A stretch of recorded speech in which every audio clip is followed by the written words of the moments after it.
Guys, আপনাদের সাথে আজকে আমি একটা গোপন কথা বলবো। কথাটা হলো কি, আপনারা যাকে আমার কাকু বলতে চেনেন, সে আসলে আমার কাকু না। সে আমার আপন কাকু না, আবার হতি কাকু না। ব্যাপারটা হলো কি, অনেক বছর আগে আমাদের দেশে একটা ঘূর্ণিঝড় হয়েছিল। সেই ঘূর্ণিঝড়ের পানিতে এই ছেলেটি ভাসতে ভাসতে আমাদের কাছে আসে। পানি থেকে তাকে আমরা তুলে নিয়ে লালন পালন করে অনেক বড় করি আনি। এক কথায় বলতে গেলে সে আমাদের পয়সা পাওয়া পাল্লক কাকু। আরে মা, তুই এত কিছু কেমনে জানো? তুই আমার বড় নাকি ছোট? তুই কি আমার দেখছ না? আমি তোর দেখছি। একটা ফাইজলা আমি শুরু করছে, ও আমার একালে ই করে একাল কাল্লক কাকু আমার পানিতে তুললে আনছে। কাকু তুমি এটা আমার কি কইলে? কি কইছি? কি বললে ডাকলাম? মা কই রাখছি।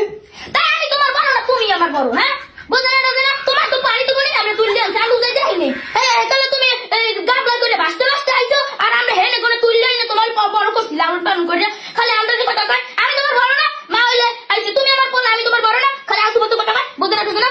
আরে আল্লাহ, ভাবি ভাবি তোমার মাইয়া হিন্দে নেবার নাকি আমার জীবনটা ধ্বংস করে নেবে, শেষ করে রাখতেছে আমারে। আমি আর বাচ্চা